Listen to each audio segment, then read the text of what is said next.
Benjamin Netanyahu, que atravessa uma crise governamental, tendo que demitir Yoav Gallant para colocar o Israel Katz no seu lugar, pela primeira vez admite que de fato ele participou dos ataques com walkie-talkies e pagers contra o Hezbollah. E inclusive, cara, o seu principal inimigo no momento, que é o Hamas, tem uma derrota bem significativa. O Qatar, que era um dos principais aliados do país, manda todos os líderes irem embora do território. Por que será que isso está acontecendo, hein, pessoal? Já adianto que tem dedinho dos Estados Unidos. Falar um pouquinho também sobre o Brasil, que pela primeira vez se manifesta em defesa da democracia em Moçambique, alegando que há uma guerra civil em curso, que o Brasil deve ajudar de algum jeito, vamos estabelecer aqui exatamente como, e falar um pouquinho também sobre a guerra Rússia e Ucrânia, com algumas notícias muito ruins para a Ucrânia.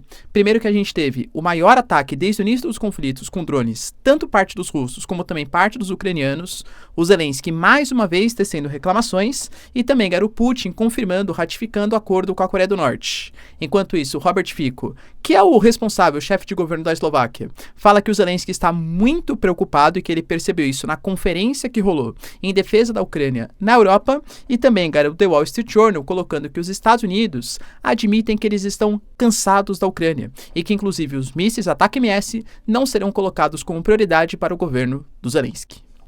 Se vocês querem entender um pouco mais sobre esses assuntos, e muito mais também sobre geografia, geopolítica, atualidades, política, polêmicas, enfim, tudo para você se manter sempre bem atualizado, já se inscreve no canal, deixa seu like, compartilha esse vídeo, que eu, professor Ricardo, conto muito com a sua ajuda. Belezinha? Para quem não me segue no Instagram, @prof_Ricardo Marcílio, e recado rapidinho da nossa parceira do canal.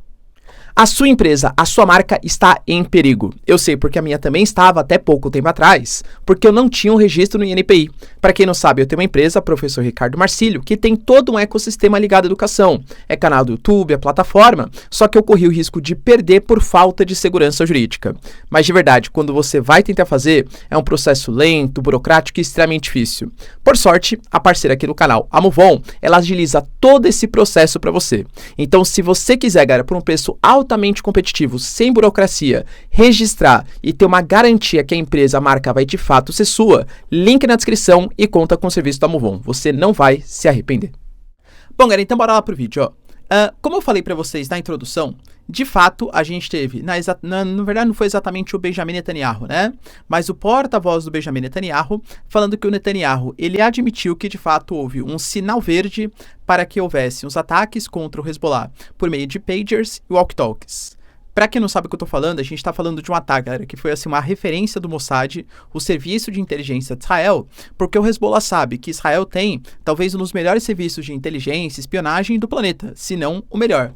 Então, para evitar maiores rastreamentos e espionagens, líderes do Hezbollah, inclusive o Nasrallah, ele obrigava todos os militantes do grupo a não utilizarem equipamentos que tivessem algum tipo de vistoriamento como solar, coisa que vale, sim, equipamentos um pouco mais antigos. Como, por exemplo, pagers. Lembra, cara, que meu pai...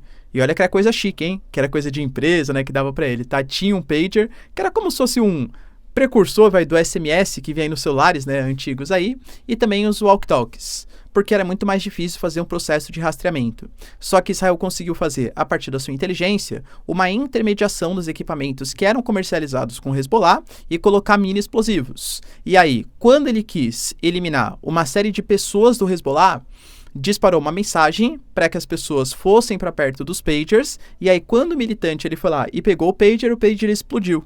Lembrando que houve muitas críticas da comunidade internacional, porque você não pode usar aparelhos civis ou equipamentos civis como armas de guerra, e também por mais que tenha eliminado aí membros da elite do Hezbollah, também danificou prédios, estruturas, pessoas que não tinham ligação com a organização, né? Então assim, Israel não sabia exatamente quem ia pegar os explosivos.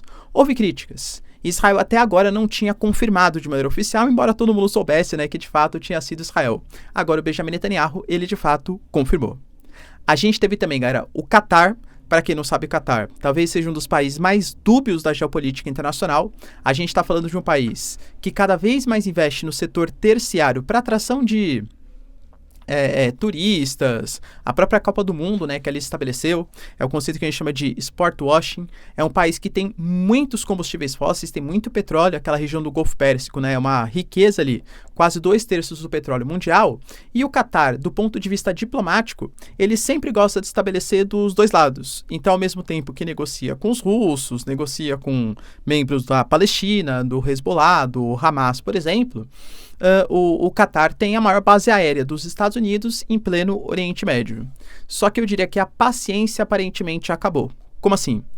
O Catar, ele falava que ele só recebia membros do Hamas porque ele sabia que, estabelecendo ali lideranças do Hamas no seu território, o Hamas seria importante para um futuro acordo na questão palestina.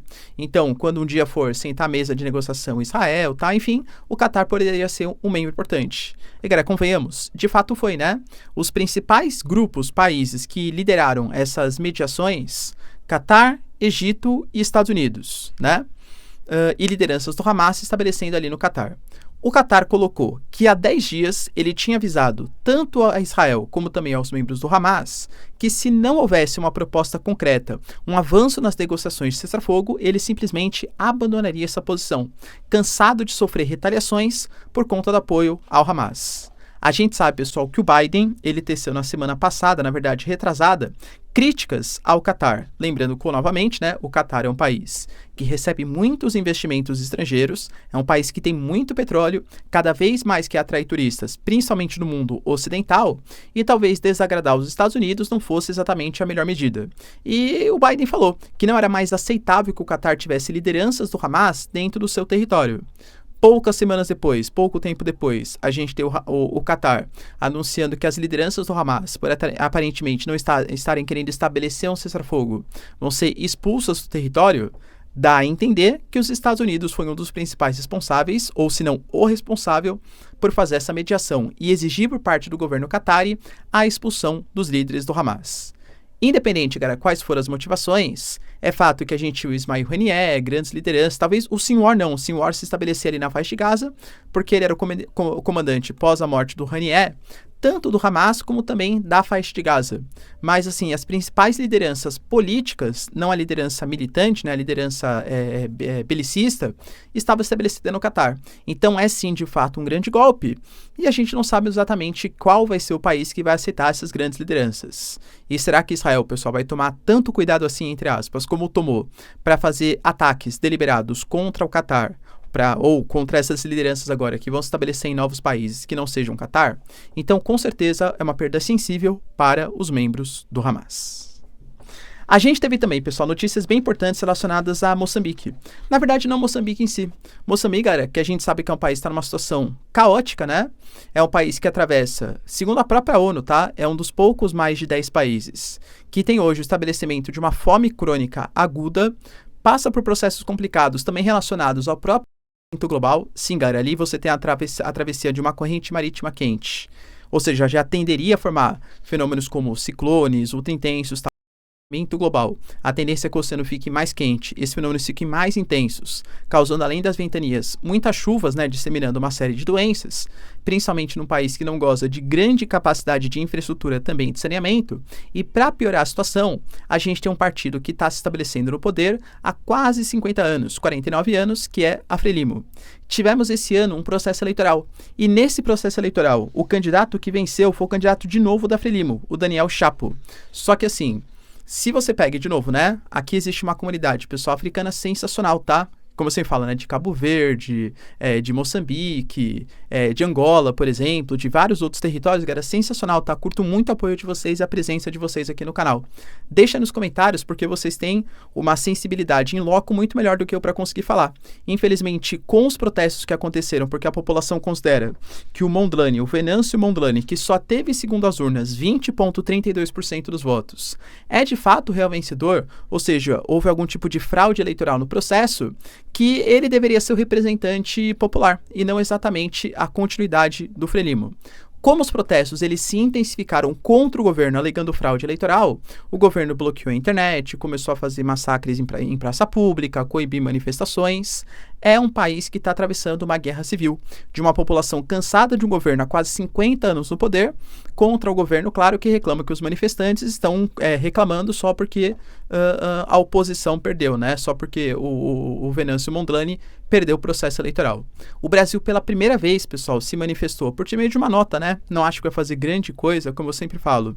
Infelizmente, o mundo da geopolítica, ele se importa muito mais com países que são mais ricos, então se acontece um mini conflito, sei lá, nos Estados Unidos, na França, isso é muito mais noticiado pelo cenário internacional do que exatamente um conflito num país do sul global, e a gente pode até incluir o Brasil, tá, como um país também do sul global, é que o Brasil, do ponto de vista econômico, tá entre as 10 maiores economias do planeta, a gente é membro dos BRICS, então a gente acaba tendo um pouco mais de destaque. Mas não pense que é por uma importância muito grande, de uma sensibilidade muito grande.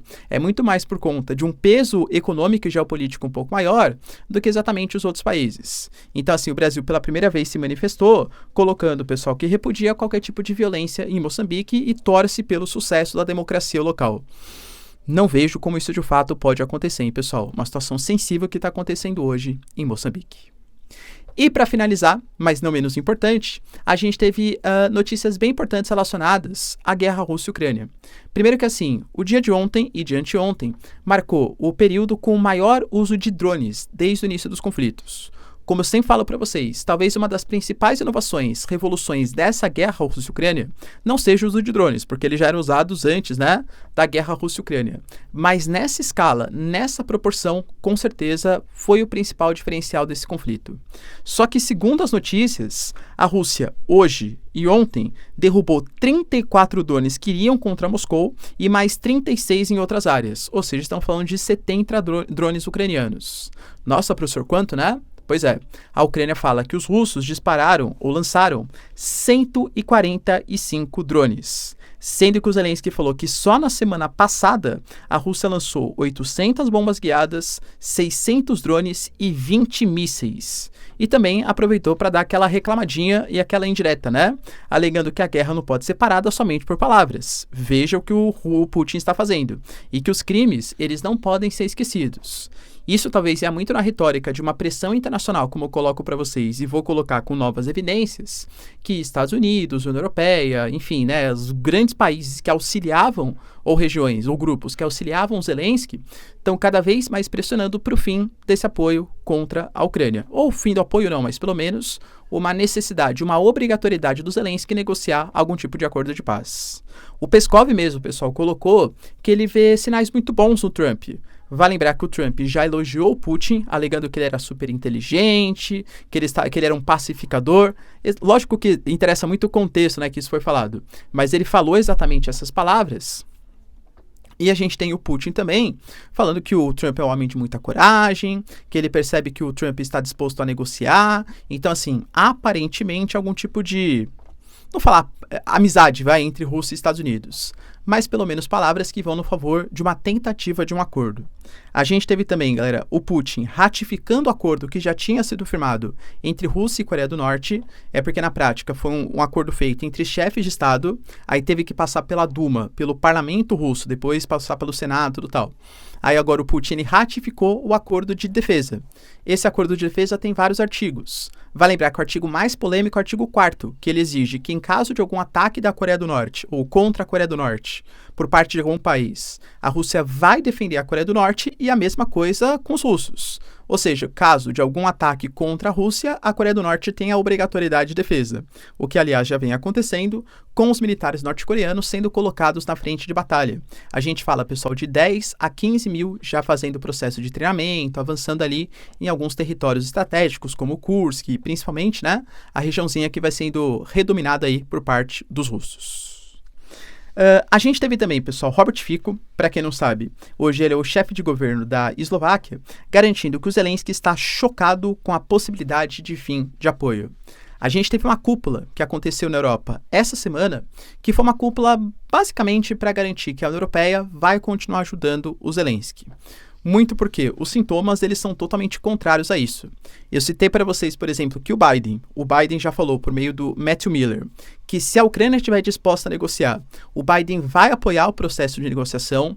Vence e Trump, falando várias vezes durante o seu período ali de campanha eleitoral, que eles querem que o Zelensky negocie, que o Zelensky é um ótimo vendedor, enfim, uma pressão cada vez maior. E o Robert Fico falou que ele percebeu isso também.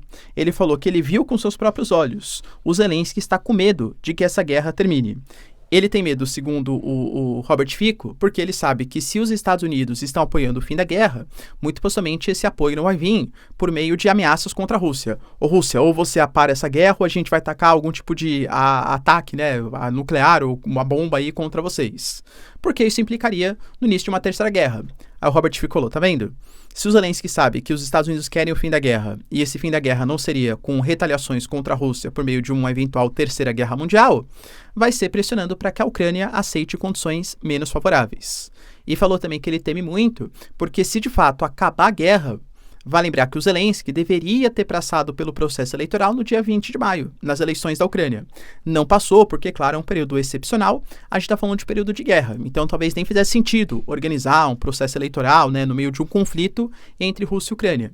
Mas claro que assim, acabou o conflito, o Zelensky talvez esteja sendo bastante questionado pela comunidade internacional e pelos agentes internos da Ucrânia, e não está referendado pelo poder do voto, que deveria ter acontecido no dia 20 de maio, pode ser eventualmente o fim do governo Zelensky. E para piorar, pessoal, ainda mais a situação, a gente teve o The Wall Street Journal, mídia super importante dos Estados Unidos, colocando, galera, que os Estados Unidos se recusou em entregar os mísseis ATACMS. Para quem não sabe, isso foi até uma certa lamentação do Zelensky. O Zelensky, em reunião com Biden, ele estabeleceu que ele queria, né, os mísseis de longo alcance, lembra que ele apresentou o plano da vitória dele e tudo tal, e um dos pedidos que ele fez foi para que os Estados Unidos fornecessem os mísseis de longo alcance, os ATACMS, que tem capacidade, depende muito do tipo, né, mas chegar a quase 300 quilômetros. Os Estados Unidos, eles falam de maneira oficial que não tem por que ficar oferecendo mísseis de longo alcance nesse momento de conflito, porque eles são caros, eles deveriam, né, os Estados Unidos têm um estoque infinito de mísseis de longo alcance, então isso representa custos e deveria furar a fila para fornecer para os ucranianos em detrimento de outros países, e que a Rússia já teria tirado todos os alvos mais estratégicos, militares, enfim, do raio de alcance do ATACMS. Ou seja, não tem sentido nesse momento fornecer. O próprio Lloyd Austin, segundo o The Wall Street Journal, colocou, galera, que o Zelensky já está pedindo demais e, inclusive, ficando bravo frente à comunidade internacional, caso as exigências de que os Estados Unidos rompa contratos com antigos aliados não seja feito pelos Estados Unidos. Então, aparentemente, os Estados Unidos também demonstram um certo cansaço, até mesmo o governo Biden, com esses altos pedidos do Zelensky. Sim, pessoal, como eu sempre falo, Trump, mídia internacional, Robert Fico, o próprio Biden, quando muitas notícias começam a chegar ao mesmo tempo, é sinal de que alguma coisa não vai bem. E você, galera, ainda vê algum tipo de chance aí da Ucrânia conseguir vencer esse conflito? Aliás, de novo, né, faço a pergunta. O que seria uma vitória para a Ucrânia? Recuperar todos os territórios? Ou parte do território já seria considerada uma vitória para o governo Zelensky? Deixa aí nos comentários, quero saber sua opinião. No mais, se vocês curtiram o vídeo, tamo junto, beijos, abraços e tchau, tchau.